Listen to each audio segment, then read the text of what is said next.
Welcome, welcome. Welcome, 50. How are you doing this lovely evening? Oh, I just here for some wonderful Metashift League Week 2 action. Both teams coming in hot, both teams undefeated right now. That is absolutely correct, 50. I am absolutely looking forward to this. This is gonna be a really good series, I hope.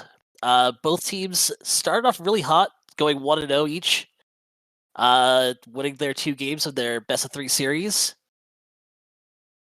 50. So looking at these two guys, it looks like Evo Frost really likes to fight. Yeah, You that would probably be the understatement of the season right there. Evo just very scrappy team, loves to get in it, get dirty. Even when it doesn't go their way, too. It looks like they just love to force over and over. Looking really hard into that first game of their week 1 series.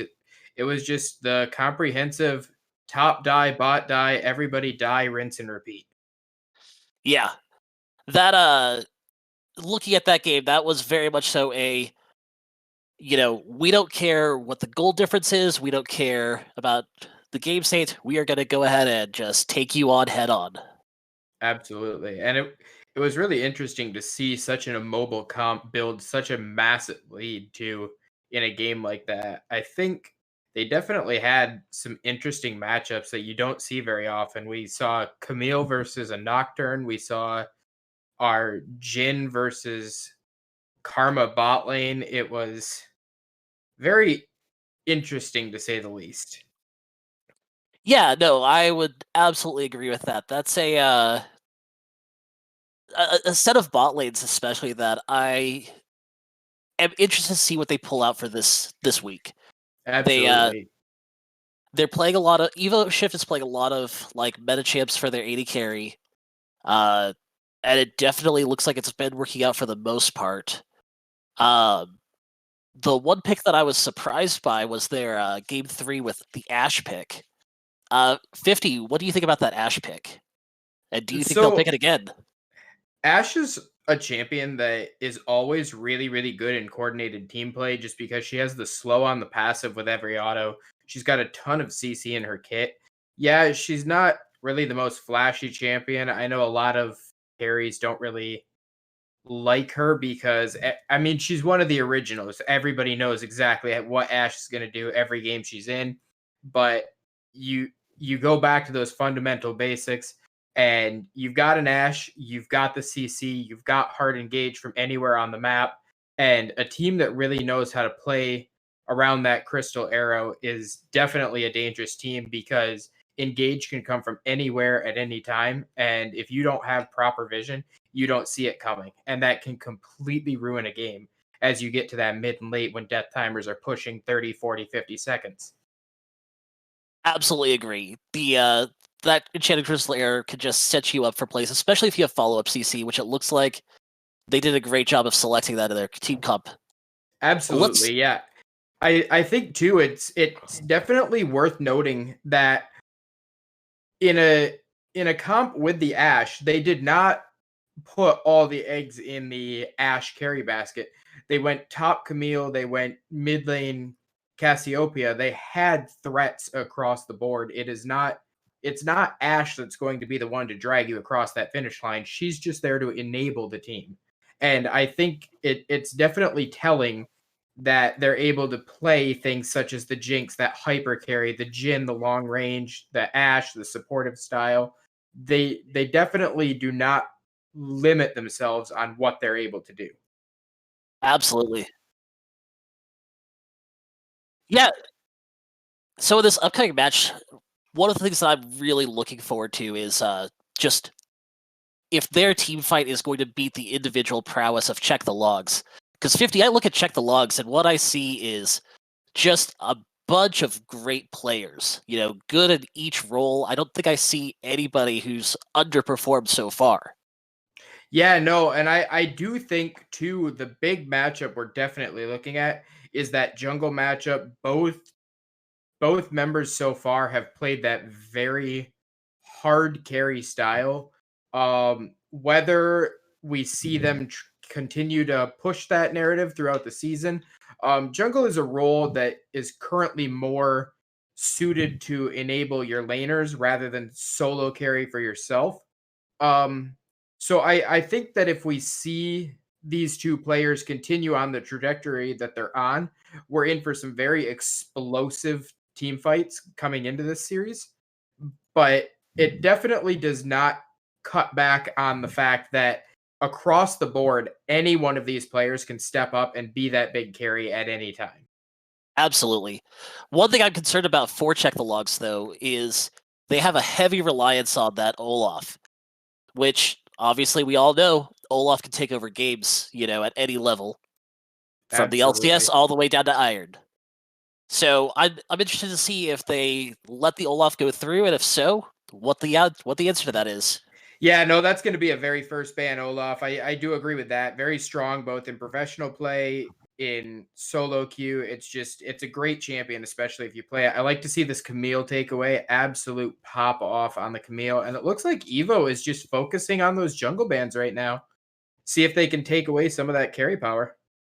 Yeah, no, they definitely, looking over their previous games, there's a lot of carrying that happens through their jungler Soto. He looked really good both the first two games, so we'll see what happens here. Yeah, and we have only seen him on that Olaf so far. He did get it both games, both wins. Yeah, absolutely. So I'm very curious to see if they what they turn to now. The early Anivia ban is interesting for me. That leads me to believe that that's probably an Anivia main player because Anivia is not a champion that you early take in a draft. There are so many ways to punish her through the lane phase. Oh, absolutely. To be fair, Anivia is in a much stronger spot than she's been in previous seasons with all of the buffs she received in this Oh, preseason. absolutely. But I do think that, a good Anivia can just take over games now, if you have a good juggler to enable her. Now, 50, looking at this, it looks like they pivoted over to a top lane ban and then a Tristana first pick. Well, the Urgot is an interesting ban. However, Urgot does have an interesting position right now where he does have a good matchup in a lot of what is considered the meta top laners. He's not really a strong pick himself, but in the hands of a skilled Urgot player, he is able to go even in any lane and then kind of just wreak havoc due to being up a few levels on that AD carry position. I do like seeing the first pick Tristana. Very strong, very safe pick. Hecarim, that's completely standard in the current jungle meta. Although if Evo does have a Lilia player, on paper, Lilia should be able to bully Hecarim early and then just push that lead. She's got more utility in the kit. She's got the ability to be at fights faster. Where if she can get ahead of Hecarim in the early game, there's just no real way for him to catch back up. Alistair coming in too for Check the Logs, starting to get kind of a tankier draft there. Maybe we'll see a protection style. I don't really agree with the protect styles, but we could definitely see something along the lines of going back to, the Jinxes, the Ezreal's, maybe even an Ashe. I'd worry about the damage coming out there. Now, the Alistar pick was super interesting to me because a big issue is Alistar level 1 is not a champion. He can take his Q and he can flash, but that's really it. So if you take something that can be aggressive level 1, I think Evo Frost could have definitely punished Check the Logs here, and they took the Rel, so they're not. No, and this is most likely a jungle Volibear as well. We have seen it been played in the series already. Interestingly enough, when Dark Torch did play this Volibear, he plays it Smite Ignite. That is definitely a interesting pickup, but my understanding is that a lot of jugglers have been pivoting over to Smite Ignite, at least in the lower elos, and I say lower elos, that's below Masters. Absolutely. It just gives you so much extra dueling power if you feel like the other juggler is better than you pre-level 6. Now the Yeah, I do like these top lane focused bans here coming out of Check the Logs, respecting the fact that that is probably a jungle Volibear. But if they do enact a flex pick up to the top lane, they kind of shoot themselves in the foot there because that top laner's already been picked. absolutely there 50. Orianna, that's a very safe mid lane. Yeah, I would like and to see a Syndra come out on the side of Check the Logs here. It see, used to be Galio. I'm going to disagree with the Syndra pick. I feel as though it, with all of the nerfs it's received over the last 2 years, it's not as good of a scaling chip as it used to be, and you have to play it super aggressive in lane as a lane bully. Now they had the comp with the Hecarim to do that, but it's. I think late game you're going to be shooting yourself in the foot if you have to depend on that to beat all of your AP damage. Absolutely. Good good pickup on the set here. That again, Volibear and Set could both flex to each other's position. I would assume that Set top.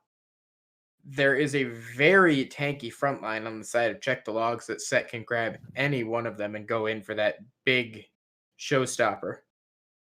Oh yeah, especially if this is going to be a tank Hecarim, rather than the more. Cassiopeia, that is Ooh. absolute late game scaling with Tristana Cassiopeia. They're Yeah, basically relying on the fact that Set, Volibear, and Rel are not going to die early and just kind of get into that mid game on a neutral ground. Whereas from the side of Czech, it is a little worrying. This is an absolute protect the carry comp right now. They yeah, are just hoping that Hecarim can go in with that submarine dive comp and that Kaisa can clean up the rest. But I am a little bit worried that they're not going to have a consistent DPS to actually get through the side of Evo before Cassiopeia and Tristana just melt the entire front line. All they absolutely really have to agree. do is pick off that Kaisa, and Hecarim's kind of screwed. Once he's in there, he's not coming back out. Same thing with the if they had kept the shed, it looks like they're pivoting over to the Maokai. What do you think about that? The Maokai is definitely a better engage option. It's more of a proactive than a reactive if they choose to play it as such. The the Maokai should have I'm gonna level with you. If that is Set top lane and Maokai top lane, we're in for a really boring match. Neither one of them has any kill pressure on the other one in a 1v1 situation outside of a very major misplay. Um, same thing mid lane early. Galio does have the pressure pre 6, but up around that 5-6, Cassio starts to level out the match and then outscale it. And I think that we're going to see most of our action in the jungle gravitating toward the bot side. A lot of this match is going to be RNG focused around the dragons, but Absolutely. I really have to say, given what we've seen out of the pro draft so far, I do like the comp coming out of Evo. Yeah, I do want to see whether that is top. It does look like it's going to be the set top into the Maokai. I would not believe that it's going to be and that is going to be Maokai top. yeah. The Maokai top, I think is a given based on you could put him support if you didn't have the Alistair, but by picking the Alistair so early, you're forcing Maokai to only play top. Absolutely. Yeah, I was looking at a situation in which they might put the Maokai mid, but into a Cassio that's not really a great matchup for the Maokai to go with the Galio top. So I kind of retracted that statement there. You could see it mid, and I could see it as a viable pick into the Cassio, since his W, I believe, does dodge her ult. But that requires a really, precise timing. Yeah, as we see these final rounds of bans coming through now, we are going to see the Orianna band from the side of Evo. It Yup. always looks a little interesting when you have to use a pro draft to see both mid laners shown and then see the Orianna have to be banned, but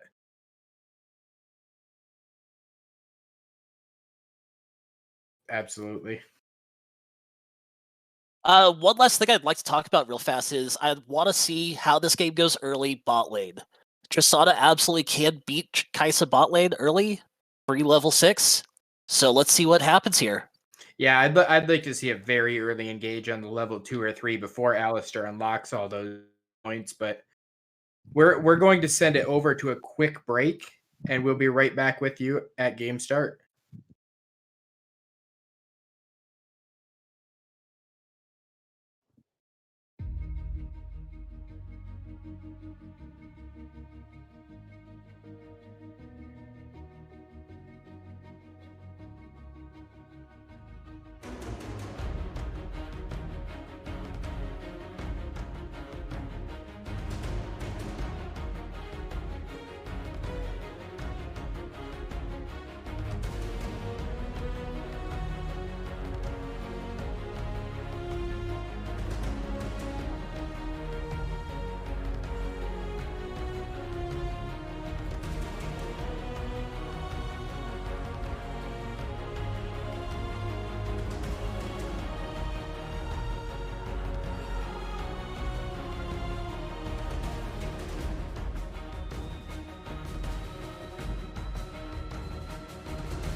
We're alive.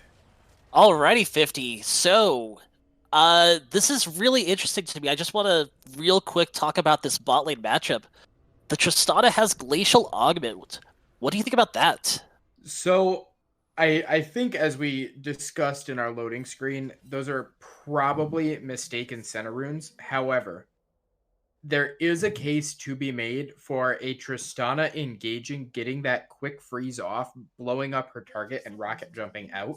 It could be intentional, but I would not say that this was a strategy that they explicitly planned for.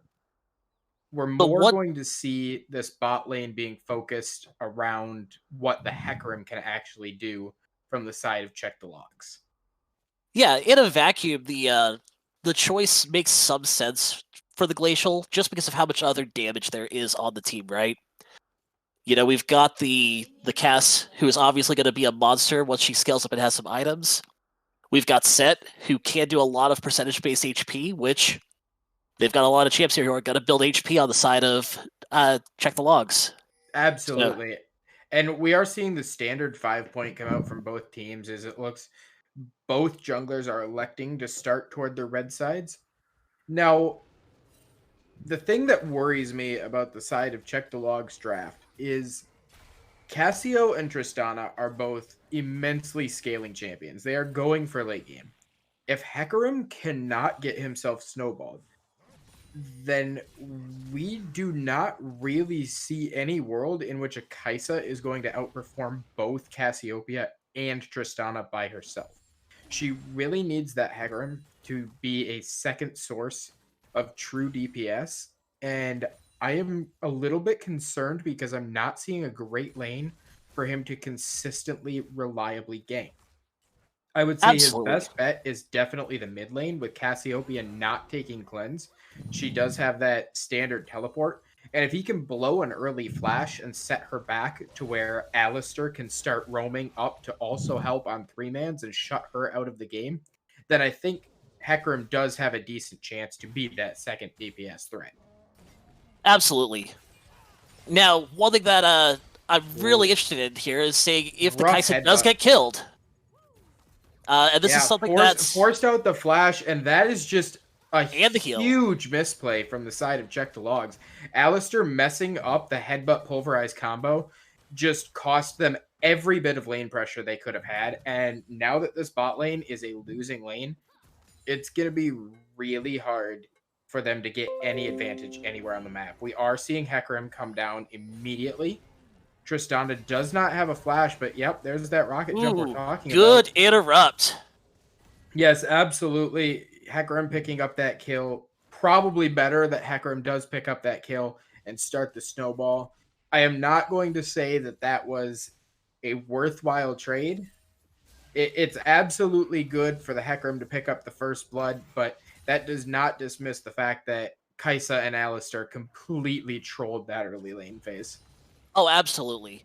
And to be honest, though, I feel like with the bot lane comp that EVO picked here, with the Tristana Rel, they had much more opportunity to troll that and not be punished nearly as hard. If they had picked, if EVO had picked something that functions better at level 1, they absolutely could have hit level 1 first and messed with, Check the Logs as level 1. Because Check the Logs did get level 2 first here, which is just surprising to see with an Alistar lane. And that ward outside of Raptor Pit that Hecarim left behind is massive in the fact that it spotted out both Rel and Volibear moving to the bot side. So Check the Logs absolutely knows exactly where this jungler is right now. And we do see it looks like Hecarim's going to come down here and probably gank again. This would be absolutely free. We also have a kill top lane. Yeah, just I talked lots about of fighting. Yeah, I talked about this. There is no excuse for Maokai to be killed in a 1v1. That is just him disrespecting what Set can do. And again, we talked about how both these teams just love to fight. I shouldn't have expected anything less. Yeah, this Alistar now is going to go down, and I actually think with how healthy Volibear is, They could have forced a dive. Kaisa had no defensive summoner spells at all. It would have probably resulted in a 1-for-1, but it would have set up Tristana for an easy lane phase there. Oh, absolutely. The Tristana, even at level 3, is such a threat to take tower plating with her E that I don't think that there's any way, you shouldn't make that call to go for it. Especially with the fact that there was, a wave and a half stacking up that Kaisa would be absolutely forced to miss. As it is, she's going to miss probably 2 or 3 melees. Yeah, and we are seeing now with Set getting that early kill onto Maokai and forcing the TP back into lane. Set is already up 500 gold in the lane alone at the 5-minute mark. So we're definitely going to see a world in where the Set will be able to bully Maokai going into the mid lane or into the mid game if he doesn't get some help. I would like to see Set go for the Bork build, just given how tanky the comp out of the side of Check the Logs is. But I do think that build has kind of fallen out of favor now. Oh yeah, no. My understanding is it's definitely fallen out some. Something I'm really interested in here is the bot lane itemization choice that Tristana went with. She went with the attack speed boots early, and I actually really like that here. Well, especially considering the side that she went glacial instead of the PTA or the lethal tempo. Oh yeah, no. But I feel like it gives her so much pushing power, which Tristana already has so much of.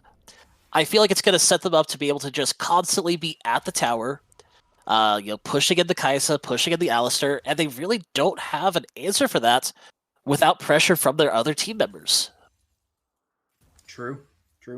And I do like to see that even though they kind of messed up the first couple minutes of the game, Kaisa has built up a roughly 10 CS advantage, as she should be doing. Kaisa does have a little bit more raw power in the early levels, as Tristana does need to get those items under her belt and does need to scale up. Oh, that does not mean agreed. by any means that Tristana is a weak champion in the current balancing of the game. Oh yeah, and I feel like Tristana's level 2 is definitely stronger, which we saw with the kill on the Alistar. Forcing out all of the summoners from the side of Check the Logs. One thing to note, though, is that part of the reason Kaisa had that CS lead is she did not go and join in on that Dragon Dance. She just went straight to bot lane, she gobbled up a couple waves of minions, and she said, "Later, guys, I'm scaling." Yeah, and that is absolutely the right call to make. Early dragons are really over-prioritized, and we do see, again, Maokai takes a bad trade against Set. Now, to be fair, he does have support from the Galio coming up. He has the... oh, sure. The horse. He has Hecarim here, and Hecarim has that Yoshin already completed. What do you think about Hecarim with Sheen versus the Volibear with the Bobby Cinder? Well, Cinder is definitely the item of choice on Volibear, and I think Sheen is absolutely expected on Hecarim in this game. There is not really a good opportunity for him to do the Chem Tank build. He definitely needs to be another carry threat, and given just the sheer tanky stats on the side of EVO, I would expect this to evolve out into a Sunderer rather than a Triforce for Hecarim. I'd agree. Who do you think is going to be stronger early, though, before that first item is completed? Oh, absolutely. In a 1v1 with no outside intervention, it should be the Volibear. However, the longer the fight goes on, the healing from the side of the Conqueror is starting to tip the scale for Hecarim. Hecarim having to use ult there to get out, and Volibear is following.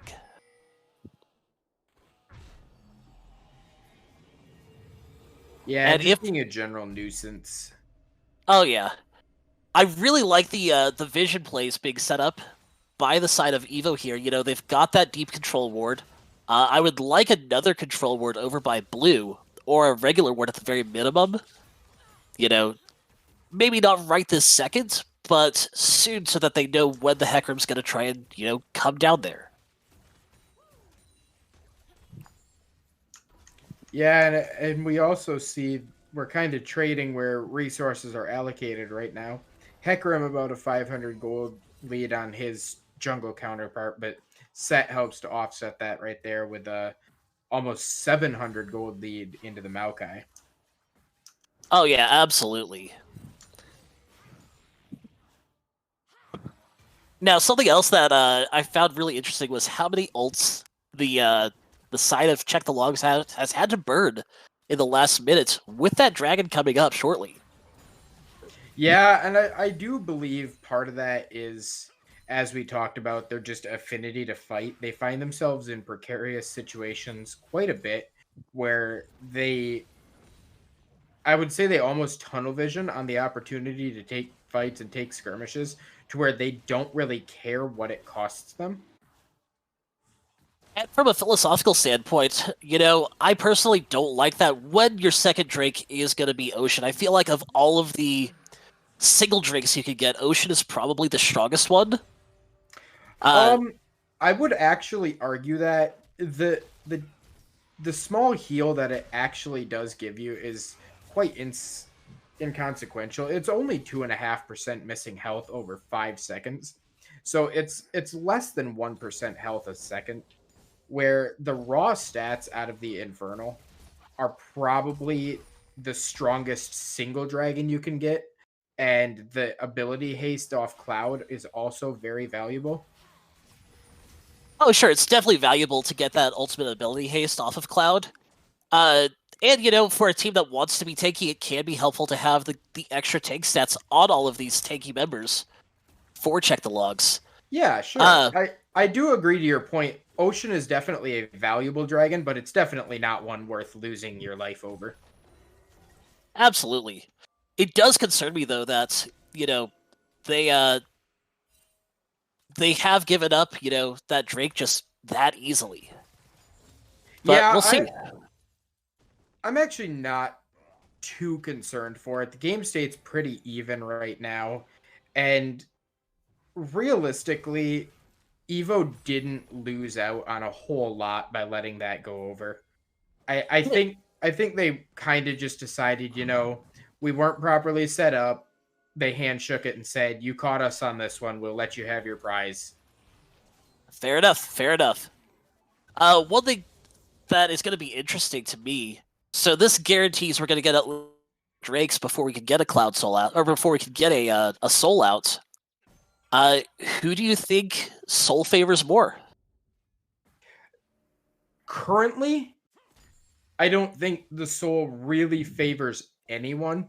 The issue with the Mountain Soul is it doesn't boost pure stats. It becomes more valuable the more stats you put into it. And we're not seeing any true tank stats come out of anyone yet, except for the Volibear. And let's be completely honest, the plus 25 that you're getting on that chem tank is not worth the investment of a Mountain Soul. As the game goes later and later, it's definitely going to rise in value. And given the lead that Hecarim has built, he is playing exactly to his win con. I do think. Absolutely, yeah. Now, one thing that we do have a kill that we missed here. It looks like, so we're gonna try and get a replay here going. Looks like the Casio and the Galio were going to be fighting. Yeah, no, Alrighty. good preemptive drop from Hecarim. Excellent use of the ultimate to zone Casio away from her turret, burning the flash. I think she thought that she would be able to get out of the CC chain in time for Volibear to back her up, but at the end of the day, it just ended up being a wasted summoner. Absolutely. That's something that I've always every time I'm trying to do coaching or talking to a newer player, anything like that I try and stress is, yeah, it feels really bad to die and have your flash up. And you think to yourself, oh, maybe I could have outplayed with my flash. You have to recognize when you're gonna die no matter what, and say, well, I'm not gonna burn my flash here, so I still have it up for the next fight. Yep, and that is an excellent point because as we're seeing dragons coming up in 1 minute, Hecarim's ultimate is already back up, and now Cassio does not have that flash, which means Hecarim can just rinse and repeat on her and just kill her before the fight even starts. Absolutely, absolutely. I do like to see that Hecarim did pick up that Sunder, as we talked about, to help cut through that tank line with the percent health damage. Yeah, and we do have the, we are getting some completed items out. We have the Kraken Slayer on the Kaisa.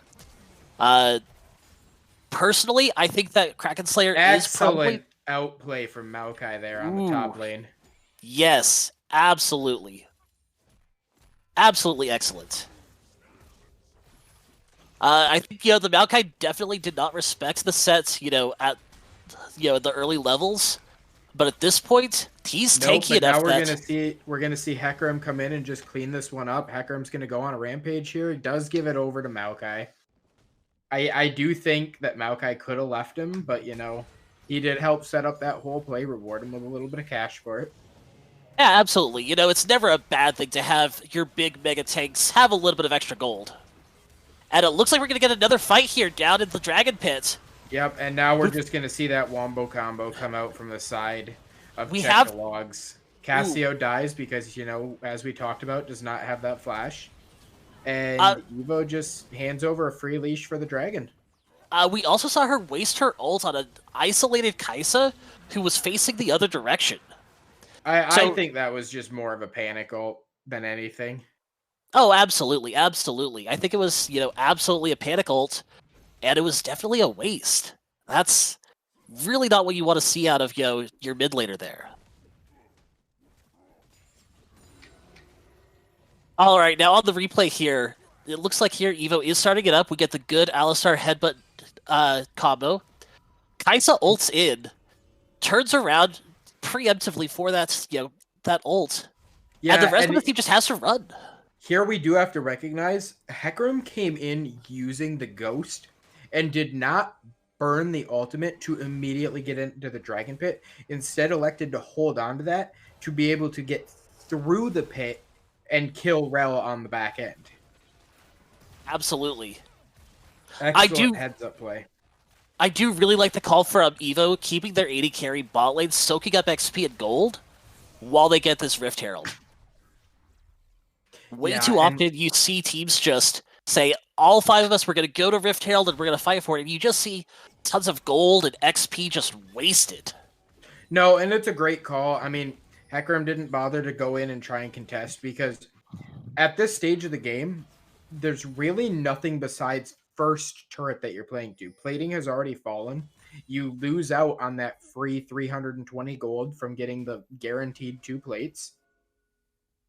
I do like now, as we talked about earlier, we're starting to see some of those stats for the side of Check the Logs matter more with this Mountain Dragon because Hecarim is going to be able to build as a bruiser. Galio is going to be able to cash in on a little bit of that extra resist now when he does come in, which affords him to be able to continue to build straight damage. He doesn't need to build the off tank anymore because he's going to start to get those mountain stats to supplement not having those tank items. Ooh, and the Cass has to flash out against the Hecarim.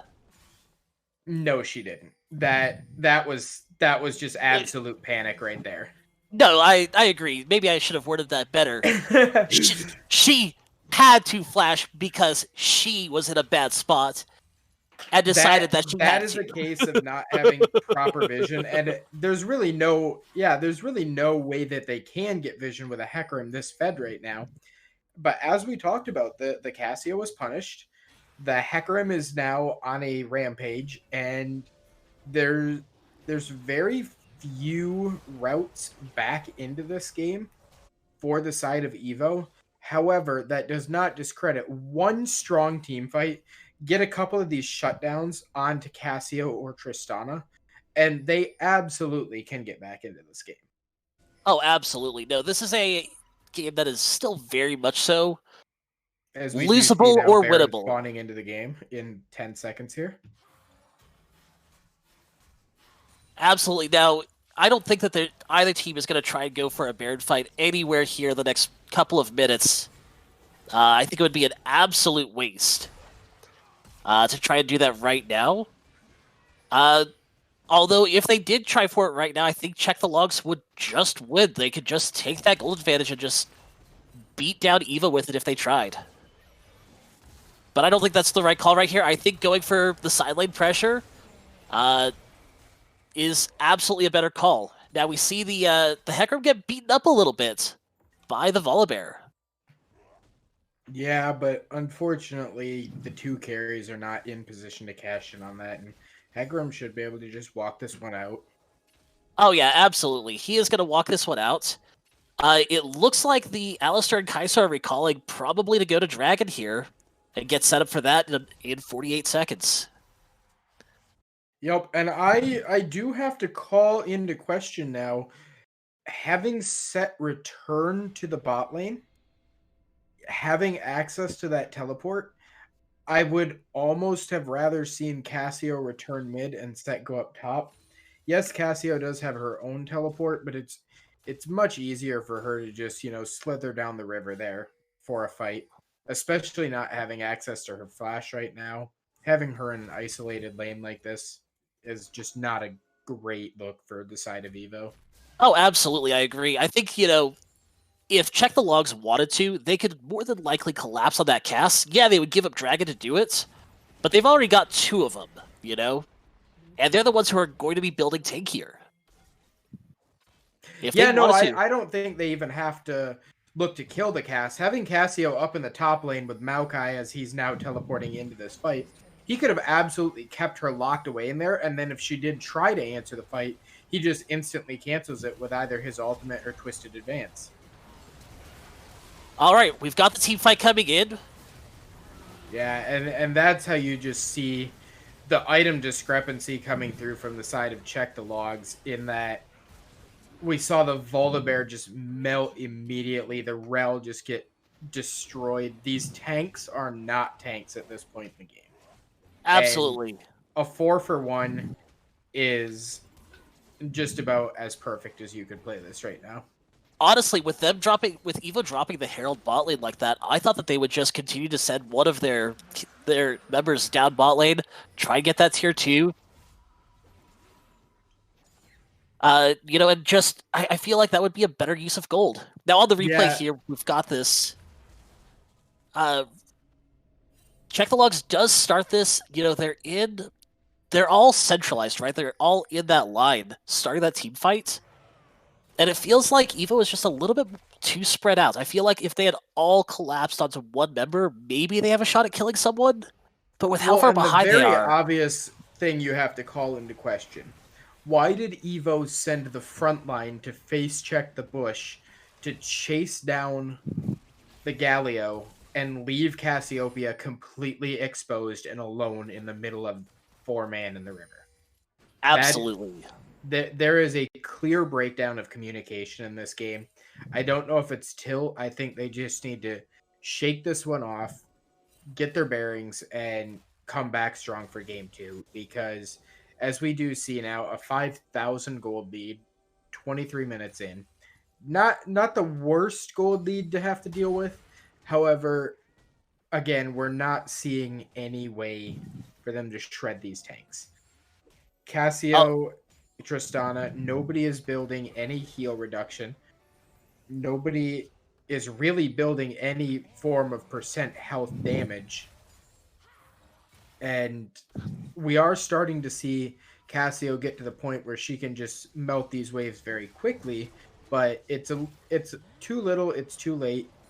And outside of a massive throw, I really don't see a world that Logs does let this one go. Oh yeah, something that I want to just mention on regarding optimization real fast.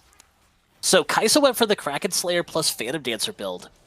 That's one that has not been seeing a lot of popularity, but with how little skill shots the Kai'Sa has to dodge here, I feel like Kraken Slayer is a good choice, and you get both your Q and your E evolves with just that 2-item combo.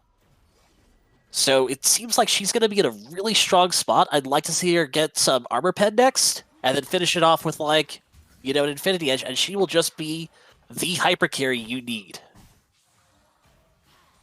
Yeah, and I would have to assume a lot of that does play into the passive, the plasma stacks. It as does. we do see It does. A lull right here. It also just fulfills the same role that Rageblade did last season, where Rageblade, plus a pickaxe gave you, plus your other item gave you that, your Q and your E evolves. A lot of Kaisas have been going for that, that super strong Gale Force plus a Serrated Dirk start, just so that they can rush that Q evolve. But getting Q plus the E here, I feel like in this game is probably a better call.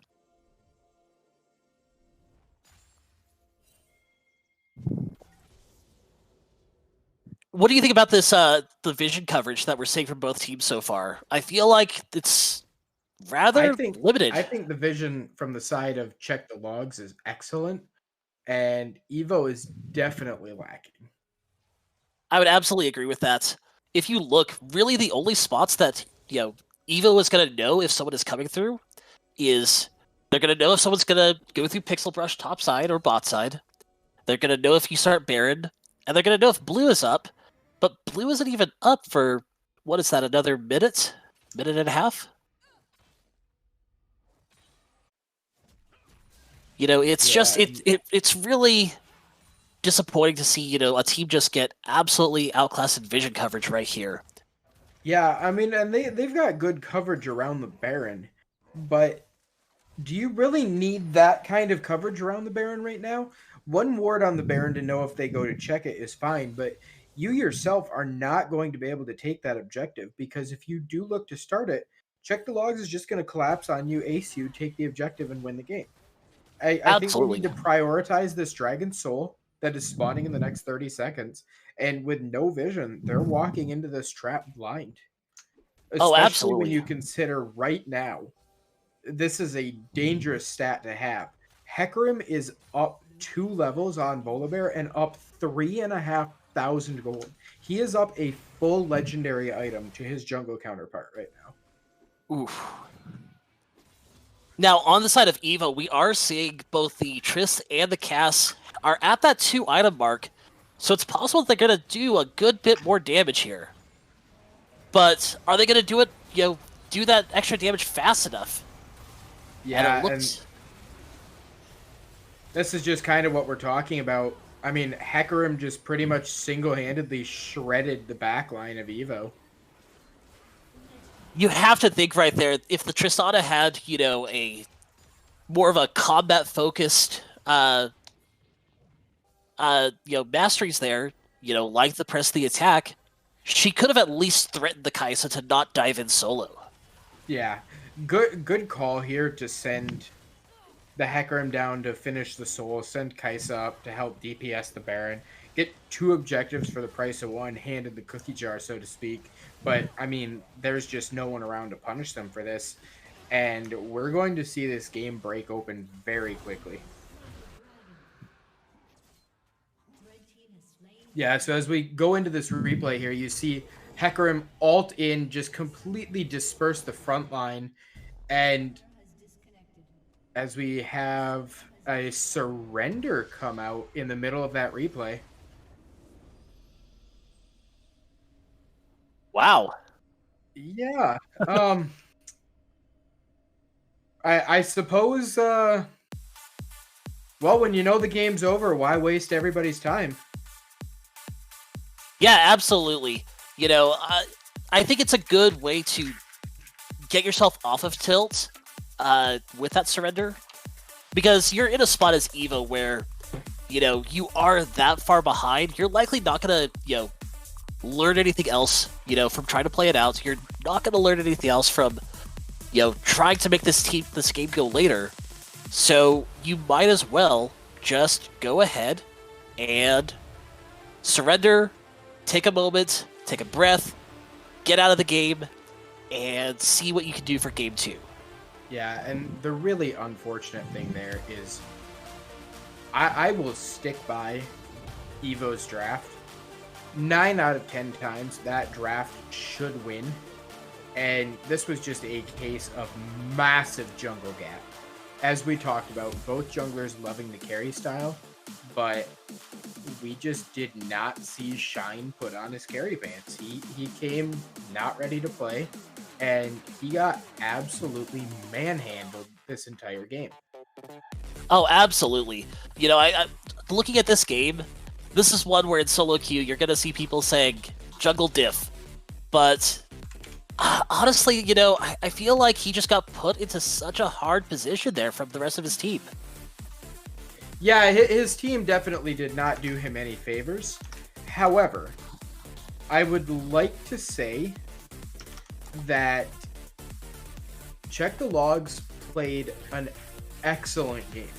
They had a few stumbles early with some misplays in the bot lane, Maokai taking some suspect trades, but when it really came down to it, I would like to see what the shot calling hierarchy is of that team, because they really, really cleaned up what they were doing in the mid game and played an excellent mid to late. Absolutely. We're going to send this to a quick commercial break, and we'll be right back with you folks.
So hold our heads up high and beat the drum to what we love.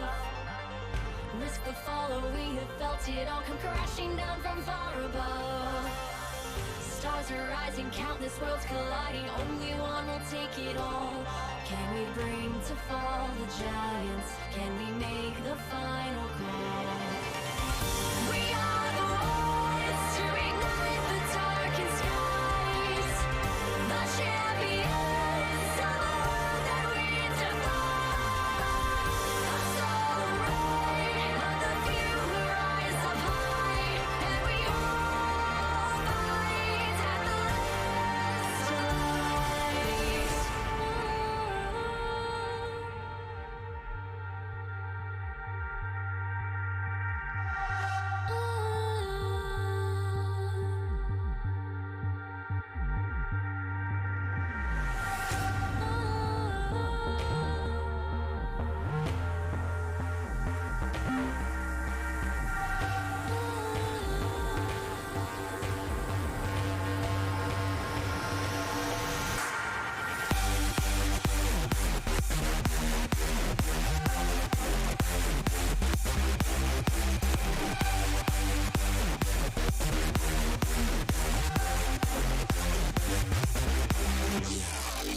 Back into game two.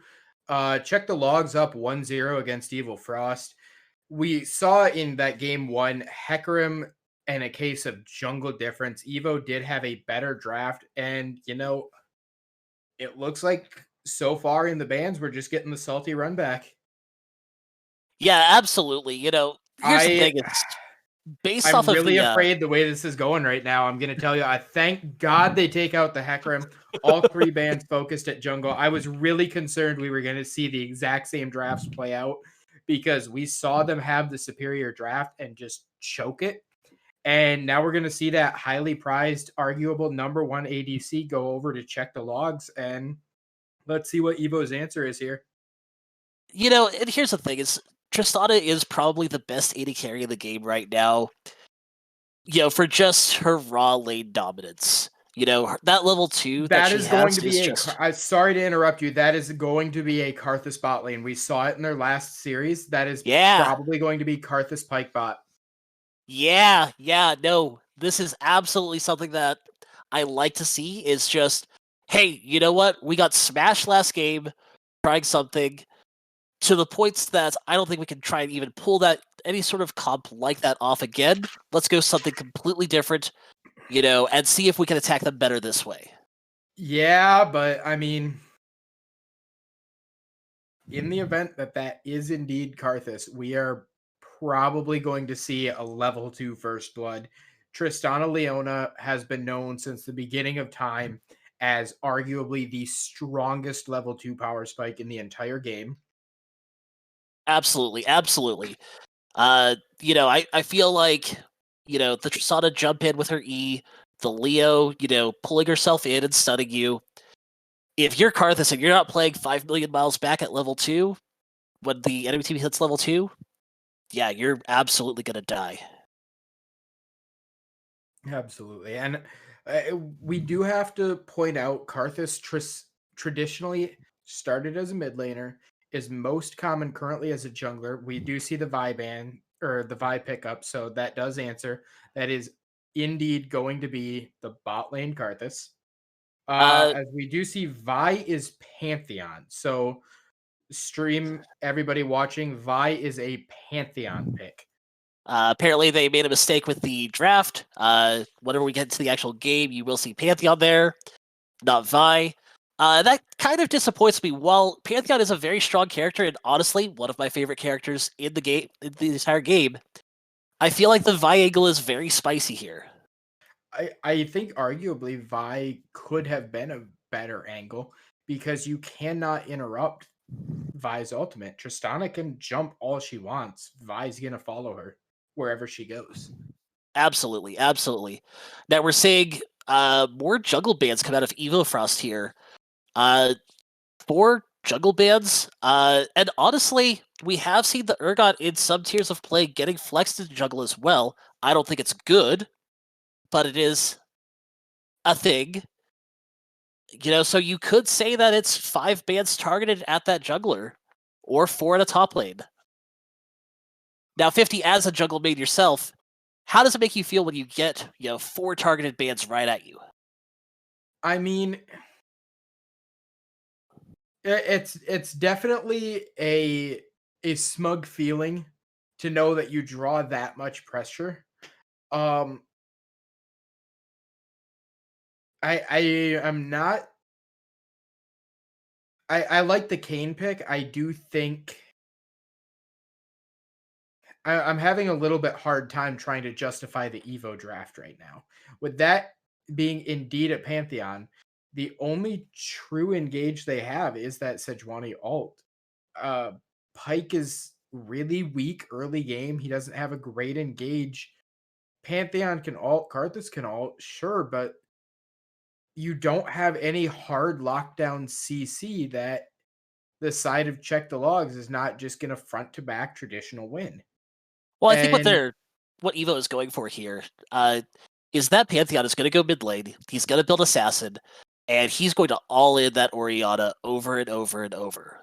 yeah, I do like the Mordekaiser pickup because now check the logs has to say, okay, we're either going to spend the 1300 to buy the QSS or somebody's just getting taken out of the team fight. Um,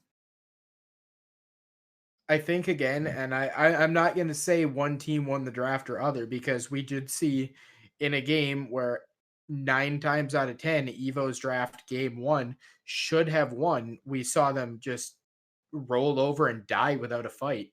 So Check the Logs does definitely have the stronger on paper draft, but EVO may be very practiced in this bot Karthus and may know exactly what they're doing here to be able to send this series to a game 3. Oh yeah, that is the hope always, is that the whenever you pick something that's definitely not a popular pick, which in the case of bot lane Karthus it's not, you hope that it's a pick that they're practiced on and that they know how to pilot at a high level. So that's just what we can hope for here.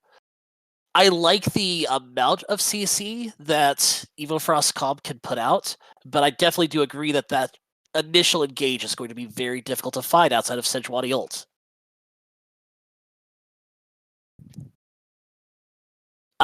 Now, 50, tell me here about the Cade. So, if you're the Cade, are you looking to go red or blue? Given the comp, I'm looking at a mid lane Pantheon, a bot lane Karthus. I'm looking to go blue, actually. You have to rush the QSS at some point to avoid the Mordekaiser, because as a blue Kayn, you won't be able to actually 1v1 the Mord. But if you can get in and just one-shot the Karthus especially, and then disengage his passive, then you just eliminate so much threat out of the side of EVO. And that's where I'm not well versed in what this bot lane Karthus can actually do. I am a little bit perplexed as to what build the Kayn is going to go here. I think given the relatively squishy nature of the comp out of EVO, I would say with 3 out of 5 being a little bit squishier members, you could justify the blue Kayn, but red Kayn is certainly not a bad option either. Absolutely. Whenever I look at Check the Logs this draft, what I'm looking at here is, you have that Tristana who's gonna just chew through the tanks, the Sejuani front line, and then hopefully get that reset and jump into the back line. You've got the Orianna ball to go with it. You've got all of the engage and CC that the Maokai brings, all of the engage and CC that the Leona brings. This is absolutely a comp that says, we just want to face check you again. Yeah, and I am a little bit sad to see with how well EVO played their first series. This Sejuani pick just is Shine just waving the white flag, just saying, please stop beating me, daddy, and I'm just gonna let you walk all over me. Oh, And absolutely. it is a little bit sad to see a jungler reduced to that, but it is what it is. He had one of the most iron bronze games I have ever seen a jungler have. And at this elo, that's just unacceptable to do. So I can see his team absolutely losing faith in him and forcing him onto that stun bot, so to speak. Absolutely. It feels bad, especially in the current meta, to have to switch to that. But we'll see if he can pull it off here. We are going to a short break here for the spectate break.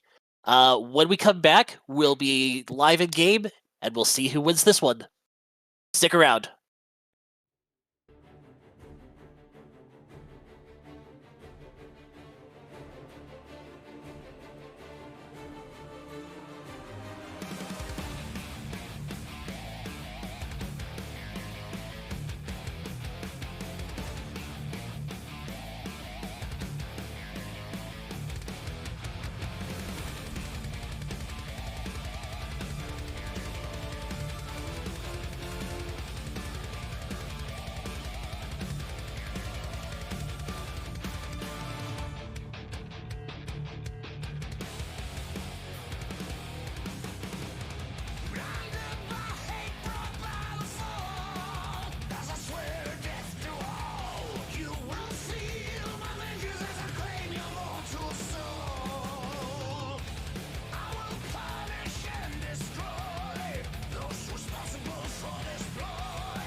And welcome back, everyone, to this Game 2 matchup of Check the Logs and EVO Frost.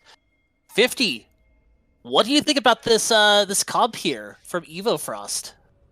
I definitely think it's a spicy comp. I'm really looking forward to see how this Karthus and Pike synergize both in the lane and as we head into team fight. And now that I'm thinking about it, this is an excellent early invade comp. I do like to see this 5-man death ball rolling into bot lane here. Yeah, now that Tristana did place an early ward down, so they'll know it's coming. Which, Yeah. man, I'm kind of sad about. Like, I would have loved to see this risky No, invade we get pulled should off. see, as Kane is rightfully doing, counter invading immediately into the topside jungle. I think this Kane can just effectively start the Raptors and just counter jungle full red side top. Yeah, He is going to respect it as he now sees them back off. Probably but just take the Raptors and leave. He might not even do that, honestly, but it does look like he is going to go for the deep start here. something I'm really disappointed in kind of is the it looks like the Pantheon is going for that Conqueror build, so he's probably going to go for Bruiser rather than an Assassin build. And you know, Bruiser Pantheon is more than likely the better Pantheon right now, but I feel like into this team comp, you can absolutely justify going Assassin to blow up the Orianna, blow up the Tristana, and try and win your team, team fights that way. Sure. Yeah, and we do see now kind of some respect out of the side of EVO. And a level 1 fight bot lane. And first blood. Well, I guess you don't have to worry about the level 2. You don't have to worry about the level 2 power spike, no. Yeah, you don't have to worry And about the level 2 power spike if you killed level 1. Yeah, I think Tristana probably miscalculated the damage that was actually going to come out there because she did not use her heal. She did not use her flash. She did have the Ignite on her, I believe. Let's see on this replay here. So they actually started this fight. Yeah. And wow. Just so much damage from those Karthus Qs. Why are you not standing in the wave there? 94 damage per Karthus Q there. That's gonna wreck any ADC, early on. And, arguably, like, that's such a bad play from the side of Check the Logs there. They started that fight. They wanted that fight. Yeah, but if you remember, they did the exact same thing last game as well. Kaisa They did. I think they play a very poor laning phase, but they definitely play mid game very well. And yeah, we're gonna see Leona now re-engaging a fight. And although Karthus may go down here, does Tristana realize what Karthus does when he dies? Because apparently Leona does not and just gives over another kill. That fight, I'm actually going to put on the Tristana again, Yeah, she did not engage with her Leo. She went in, whenever the Karthus was half health from the Leo. If she goes in immediately there, I think that they get the kill, possibly even the second onto, the Pike there, and they make it out just fine. Yeah, and we're seeing a 2,000 gold Karthus 4 minutes in. That is Wow. not a good day. Yeah, as we now see that Lost Chapter being built already. Wow, a 4.5 minute Lost Chapter from a Karthus. This is the kind of start that you absolutely will want from Karthus. Even with the death going back over to the Tristana, if I'm the Karthus here, I'm absolutely fine with it. Well, and see, the big worry that I have is with Karthus getting fed this quickly, you do run into a situation where when he hits that level 6 and has access to the ultimate, your mistakes bot lane are going to start costing both your mid and jungle as soon as he starts firing off those Requiems, because they are not going to build the MR early to be able to resist that. And if your mistake bot lane starts bleeding into other lanes, that is a huge red flag. Absolutely. Like, mistakes happen at every level of the game. We all are aware of that, and that's something that's fine to do, and it's fine to make mistakes and learn, so long as you're not costing your team games from your mistakes. In this scenario, it may not. We'll see if it costs them the game, but it's going to make the game much more difficult. Yeah, and we've seen, as to your point, it's okay if you learn your limits, but the fact that we've seen 3 times now the side of check the logs forcing these just unnecessary fights, and we did discuss these are very scrappy teams. They do like to fight, but I think they're fighting with no regard for what they actually both damage they can output and take. They don't understand what their champions do at their power spikes. Absolutely agree here. And, you hate to see it, because you definitely do like to see a team that, has confidence, has that swagger. And as we say that, we have the Pike coming in for a gank mid, and that's a dead Orianna, just 100% there. Yeah, nothing you can do. Outside of taking cleanse, which she does not have, I think when you saw this much CC come out from the side of EVO, it definitely should have been a consideration to have the cleanse summoner. I would absolutely agree there. Realistically, as an Orianna, there's very little actual split pushing that you want to do in the current meta. You want her to sit there. I think here, give it to the Karthus, yeah, and that is a 4 kill at 7-minute Karthus, folks. 4 kills at 7 minutes. This Karthus is going to be big. Yeah, and he's crusting on 3,300 total gold, which means we're going to see that mythic completed quite possibly pre-10 minutes. Yeah, as we do look at a replay here, and we do see them as we head into this replay. They are taking the first Cloud Dragon. But yeah, we see Sejuani coming down, no vision out of the side of check the logs as they're pushing up here. And you what do is see Fine doing here out of mid. What is Fine doing there? He sees them coming. He jumps out, he's safe, watches his Leona die, and then just stands there walking back and forth like, should I go ahead and get out? Should I just, int to go ahead and with my, so I can have the same back timer as my Leona? What is he doing? And I can't completely condemn them not understanding what they're doing. I mean, how often do you actually see a bot lane Karthus in either your solo queue or your flex queue games? It's not something you come across. I think it's just poor scouting to not realize that Snorlax does like to play this champion. And as we're seeing, he's quite good on it. He had an excellent game in his first week on the Karthus. And I think if we do see them go to a game 3, it is a consideration that you do maybe have to look at a ban on it, because it is very clear that your bot lane has no idea how to deal with it. Absolutely. And that's the thing that is always frustrating as a bot laner, is you're so conditioned to play against these other marksmen that when something else comes out here, you just are saying, well, I guess I'm just going to play the game I always do and hope for the best. Now, I am liking... Oh, let's see how much damage this does. Ooh. Yeah, that is still an assist to the Karthus, so he cashes in on a 150, but I think Maokai picked up his sap magic heal in the middle of that, if I'm not mistaken.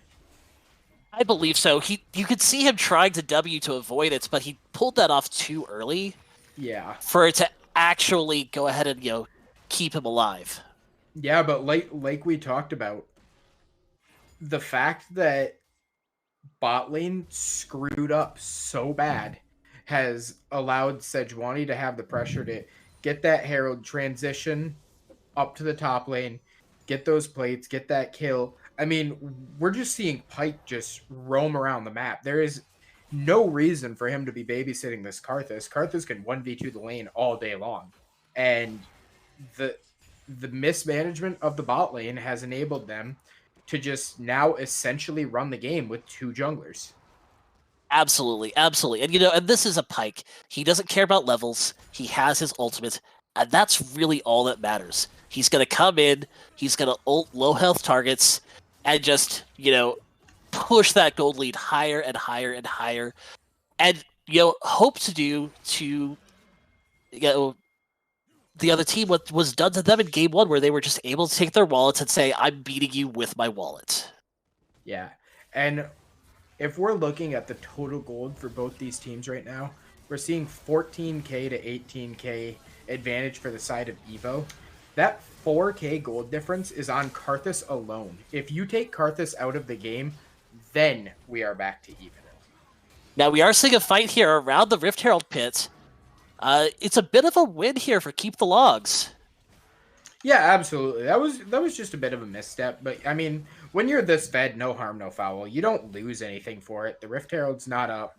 There's no dragon. There's really no chance of them getting a turret. All you really did was send over a couple hundred gold. Wow, and what a flash over to save his mid laner from Nahor here.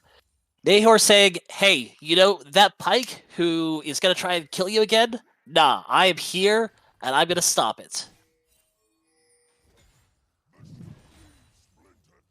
Now, Pyke doing his best to go ahead and get that jungle warded up, on the bot side here.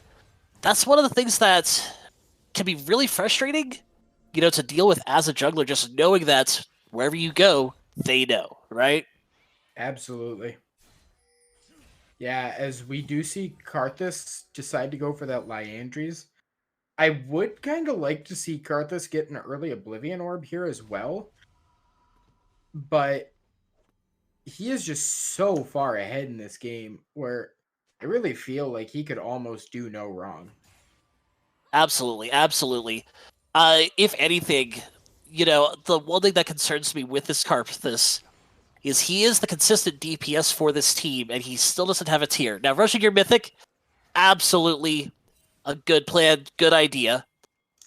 But I do have to question if buying the tier early might not have been a better idea, so that he can get that stacking up and continue to output enough DPS in the mid-game.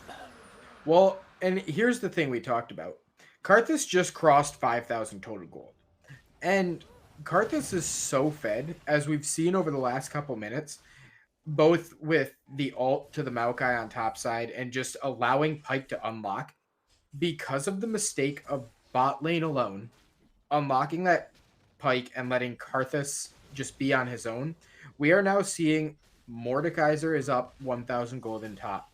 Jungle is even. Mid lane is up 1,000 gold. Bot lane up 1,200 gold. Support 500 gold. The bleeding is just uncontrolled at this point. Absolutely. And it's only going to get worse as Karthus continues to pick up these Dark Harvest stacks. Oof, yes. All right, 50. Tell me, how does Check the Logs get back into this game? Same game plan that EVO should have used last time. Just stop fighting. Take 5 minutes. Think logically what you're doing. What is your win con? The win con from the side of Check the Logs right now is to allow Orianna to get her items. Allow Tristana to farm up. Tristana is even with the farm with Karthus, and Orianna is not that far back from Pantheon. What is screwing them over is this constant fighting and losing out on CS, losing out on experience. It's a slow bleed that is going to cause massive problems moving into the mid to late game. And if they can just slow it down and control it, they're on fine ground. They're only 3,000 gold off total team. And you just need a little bit of time. You just need to control yourselves for just a couple minutes. And I think with this 3-minute break between Ocean Dragon, it's just not going to be enough time, unfortunately. These Ocean Souls, you have to contest them. And Absolutely. I don't believe that Check the Logs is in any position to actually do so, especially not with Leona getting caught out. We talked about it in the pregame. As soon as you get picked, the CC chain is just endless. If one person gets hit, you will die. Absolutely, absolutely. Yeah, and there's just the 1v1 Karthus. Yep, there's the ult. This is just devastation. This is the kind of team fighting that, was not paying off for EVO in Game 1, but definitely is here. But it's only paying off due to mistakes from the enemy team. Mm-hmm.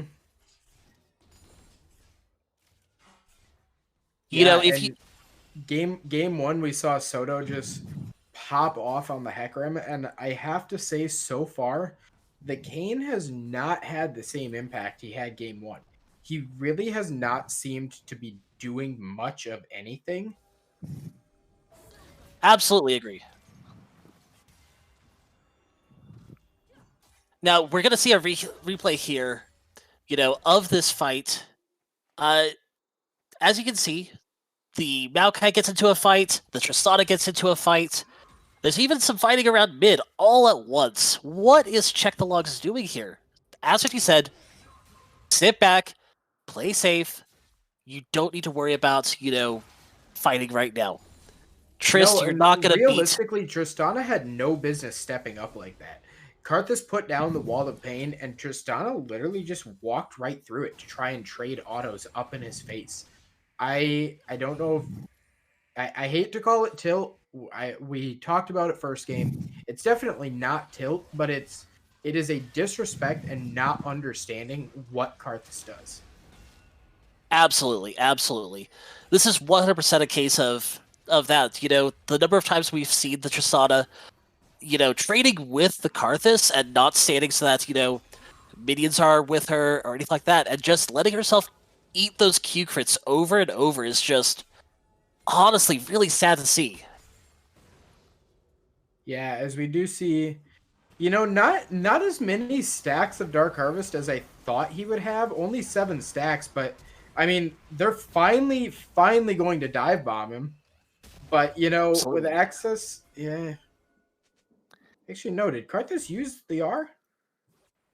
He had used it previously to kill the Trist. Yeah, he did. It wasn't off cooldown. I think my spectate just bugged for a moment. But that is pretty big to actually get that pick as the dragon spawns. Honestly, I think they should have been trying to do that earlier. Forcing out Orianna's flash, and she's just going to die for this, unfortunately. And Pyke is going to get that kill, and he's going to share that extra 300 gold. To be honest with you, 50, that dive onto the Karthus there, I feel like that's what they should have been doing. If they wanted to fight whatsoever, punish the Pyke for leaving, and just 3 or 4 man dive that Karthus over and over. And he's so immobile that you could easily do it. You could get those kills. They could have stopped that bleeding down there earlier.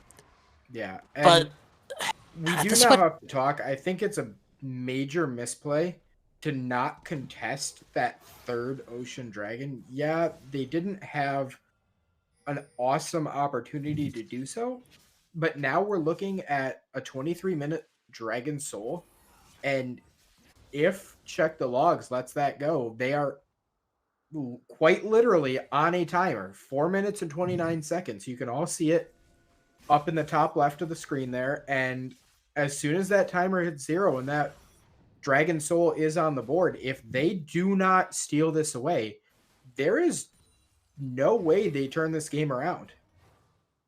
And it looks like we might see the Orianna die here again. Getting 3-man ganked. And another Pyke ultimate. Wow. Yeah, we're going to see mid lane fall here. Leona has to back off right now, or well, I guess they're just not going to engage on her, but they could have absolutely dove onto her as the Herald killed that turret. Something I would almost like to see from EVO here, when that next Drake is getting ready to come up, their team does not have tower pressure nearly as much as a traditional team comp might, right? No. It really does not. I would almost, if I was EVO here, unless you have, a real clear You get that pick, and you could just take the dragon for free. I would almost say, posture around dragon while the Karthus and the Sejuani take Baron. At that point, you have the lane pressure to go ahead and just win the game, because what is one Ocean Soul going to do whenever you're this fed, and you can just shove those Baron-empowered minions down the lanes and destroy those turrets? Oh yeah, and that's absolutely what we're talking about there is over the next potentially up to 4 dragon spawns, if they let even one go over to the side of EVO, the game is just over. Whereas Exactly. EVO is kind of in a position where they can pretty much do whatever they want on the map because they know as soon as one of those dragons is up, Check the Logs has to come and fight them, or they risk just auto losing the game. So they are in a really powerful position where they can force Check the Logs into a suboptimal position and just kind of do anything at this point in time. Two minutes on that spawn, and yeah, like you said, they're forcing Logs into the bottom half of the map. I do think they could kind of just zone this off and turn back toward the Baron and force them to answer. You gotta feel bad for Soto there. Especially with that kill on the Kane. Exactly. But getting dove by a Sejuani and a Pike, whenever you're this far behind and the Sejuani can just say, I'm a bigger tank than you are. It does look like, sorry to interrupt, but it does look like that's going to be the call. They immediately turn to the Baron, a minute and a half until that dragon's up, and if they secure this Baron, they are then in a position where they can realistically split push and then allow the Karthus and Sejuani to just take the dragon by themselves.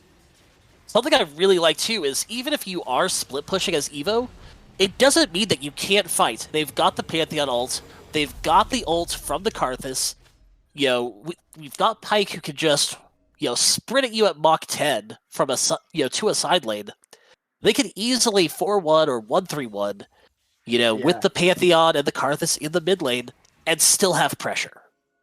Yeah, and the one thing that is definitely worrying to me right now, we saw game 1 was an absolute bloodbath with the Hecarim. Game 2 now, the exact opposite.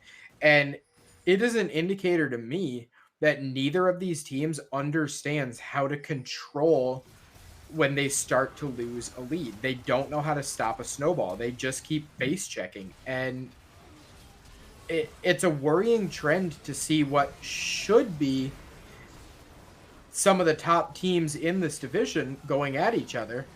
I'm worried for how the rest of their season's actually going to be when they match up against teams that are on their level or that can survive the early game onslaught and be with them on an even footing. I feel really bad for Check the Logs right there in that fight. This team fight, they played it very well, I think. They got the pick off. They fought it while it was a 4. Orianna got a good ult. They took down the Karthus and Pike, but the gold lead was just so massive that it didn't matter. EVO still comes out on top. Yeah, and as we head over to this replay, we are going to see this Ocean Soul just be picked off. Look at this. You have all 5 members here into a 4-man. You get, a 2-man ult there from Ori. You have everyone so low from the side of Check the Logs. They're flat out winning this team fight in terms of execution, but not gold. And gold matters here. And as we saw it, just kind of obscure there on the bottom of the map, Karthus, even through death, ulted and took away half Tristana's health on one ult. Absolutely. Find is doing the exact same build that he did last game with the Kraken Slayer into the Phantom Dancer.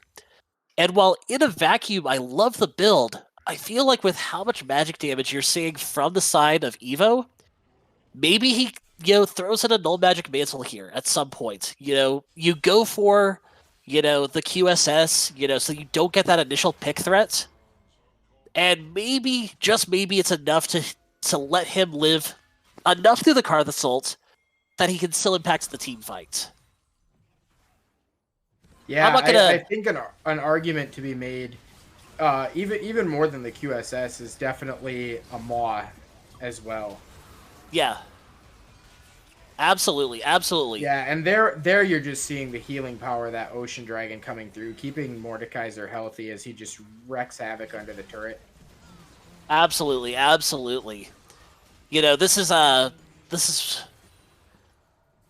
just how Yeah, games happen now. You give up. given the death timers, this should be the game-ending push right here. Yeah. You're down 12k gold and a soul.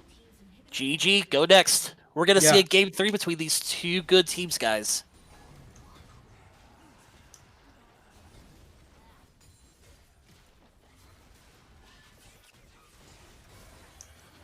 Yeah, at this point they might back off and take a reset and come back on a later push, but this game is pretty much in the bag now. I don't see a world in which, I mean, your Oriana's 0-5, your Pantheon 408. Yeah, and it's not like this is old Pantheon where, it's 26 minutes of the game, he now does negative damage. This is new Pantheon. With the level 2 ult, he's got 20% built-in armor pen, he's got the Black Cleaver, he's got the healing reduction. He is still very much so a viable champ at this point in the game, even if he didn't have the item and level lead that he has on the Oriana. Sure. Yeah, and I definitely think that, given the fact that Check the Logs has clearly no idea what Karthus as a champion does. I mean, it's a champion that's only been in the game for 10 years. You probably have never seen it before. But oh, yeah, absolutely. They just need to put that on the ban list at this point because apparently nobody on their team has ever seen it. Yeah, now, something that's interesting is they did basically the exact same first two bans last game, from the first game to the second game. Yeah. Where do you fit in that ban? I just don't think it's the play. I mean, Shine in 2 games has just not performed. Just say, play whatever jungler you want. Like, yes, it's the side of EVO that's banning these junglers, but it's really a moot point because there's no point in target banning the jungler when you clearly have the worst jungler to begin with. Absolutely, absolutely. It's heartbreaking to see, but this definitely does feel like, Shine is just a little bit outclassed. And you hate to see a Persona. He's played Sejuani well, but Sejuani is not really a champion that you put on a star player. If your jungler is your star point, you probably put them on something that actually has agency in the game. And yeah, like we talked about, that's just great catch on the stun there on the back of Tristana. But yeah, this game's over. We are going to go to the game 3. Absolutely. Well, they're going to ceremonially finish off that Nexus, and we're going to see what happens in game 3, folks.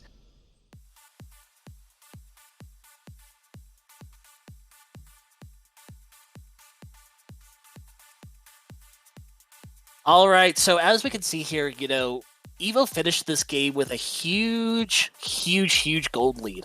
I mean, their jungler was the lowest gold, and he still had 10k. The highest person. That's what we were kind of talking about, is the fact that, Sejuani really doesn't do anything for a team, but most of that game did come off the back of the fact that Tristana just straight up sprinted it into Karthus. And I mean, I'm not going to take any blame away from Leona. She was the one engaging on it, but Tristana did not have to follow up every engage either. Absolutely. The first death, the first blood at level 1, I can excuse. It's hey, you maybe underestimate their damage, that happens. The fight where the Tristana just sprinted it whenever she saw the gank coming, absolutely unacceptable. We have to see better play next game. Folks, we'll be right back after a quick commercial break, and we'll see you for game 3.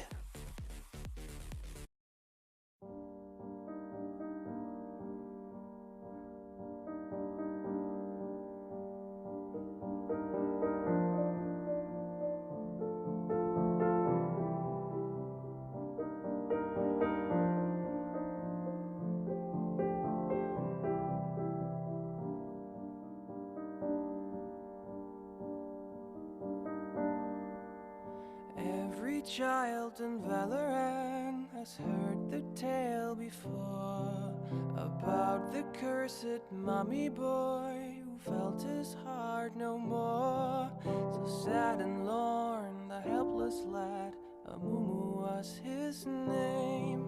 He ventured out to find a friend and learn about his bane.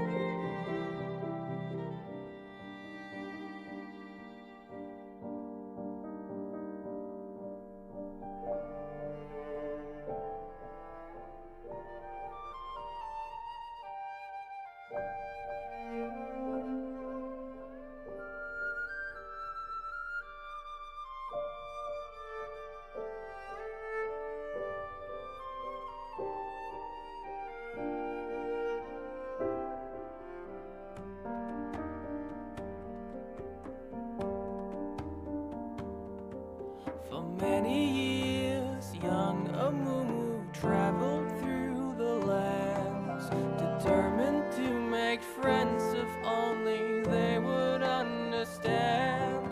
But even when Amumu stood upon the ledge of home, his hope would disappoint him and he would remain alone.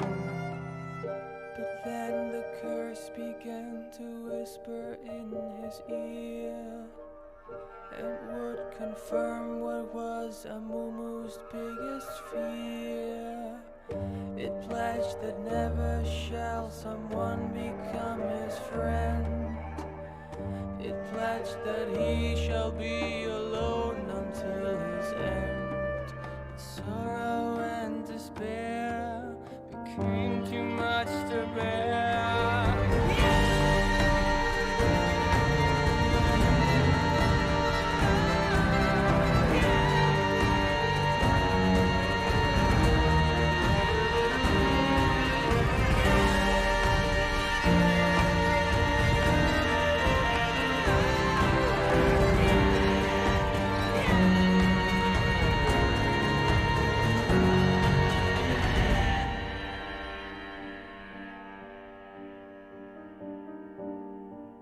The moment when Amumu realized what he had done, too late it was for him, for them, the evil curse had won.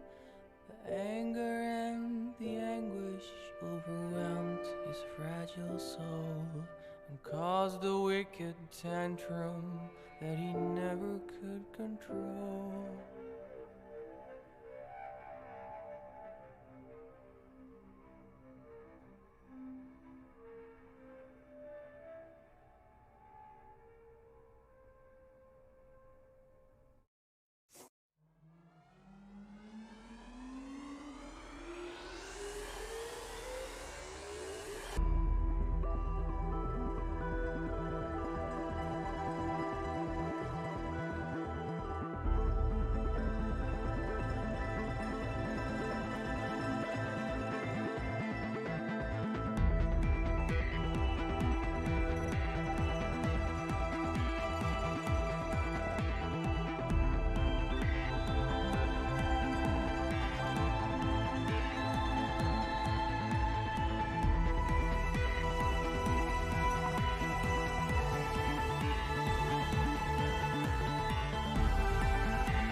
Alrighty, and we are into game number 3 here, pick and ban.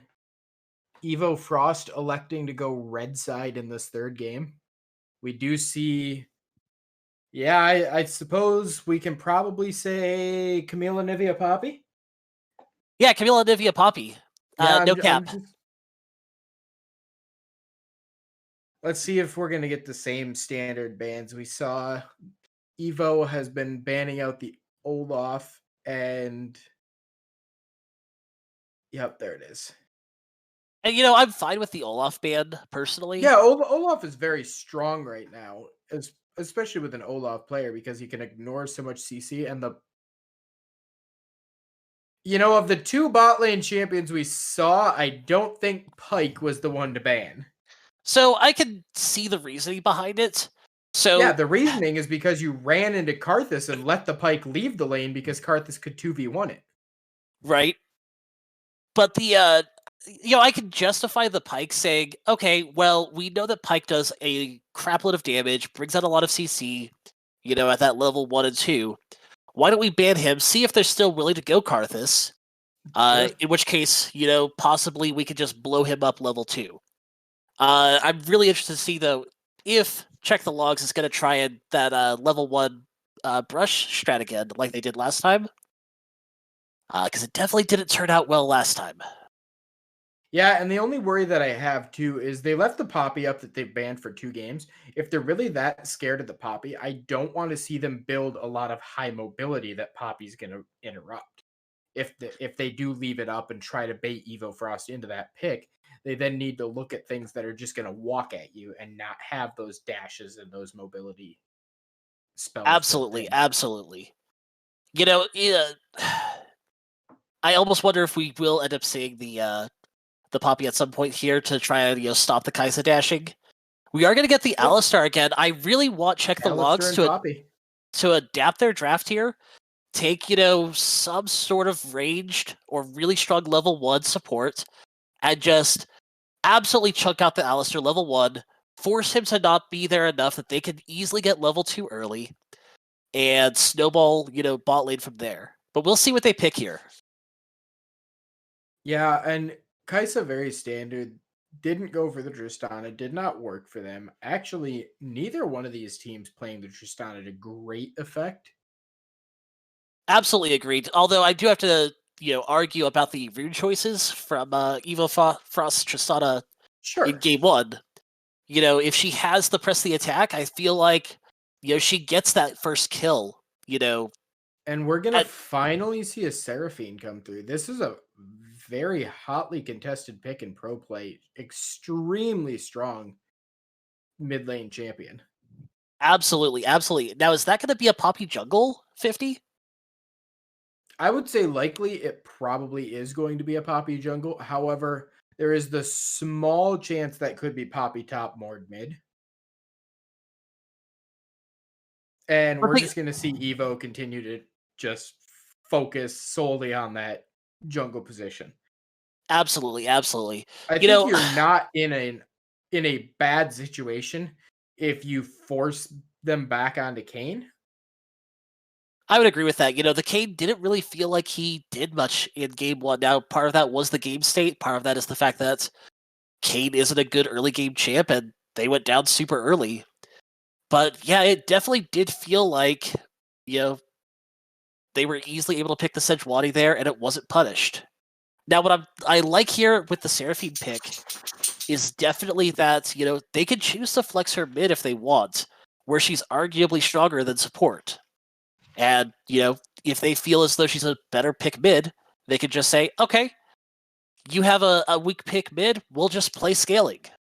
Yeah, and I do understand the Karthus ban, but I don't think Evo had any intention of actually playing the Karthus based on the comp we were going for. I mean, Mord does high AP, but that is triple tank. Ezreal, very safe champion. There's a decent amount of high-end burst coming out of the side of Evo.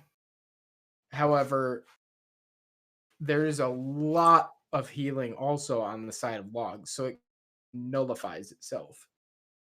The one thing I really like here about the fact that they did the Karthus ban is the attitude behind it. Yeah, The sure, in a Urgot, vacuum. good switch. Yes, I absolutely. do think if we are seeing Poppy jungle, then yes, Urgot, his disdain, I believe it's called, is definitely going to be a spell that he cannot use to escape if Poppy goes to gank. So he's definitely kind of almost counterpicked himself, so to speak. Except, are we going to see that Urgot mid?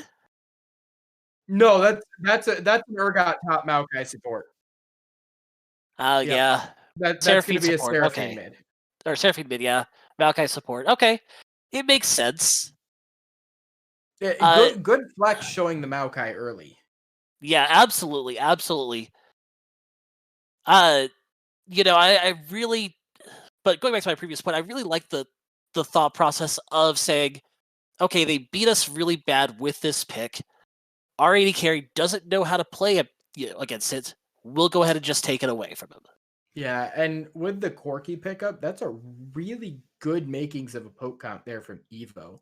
It's going to come down to, is Seraphine going to go the heal build, or is she going to go full AP?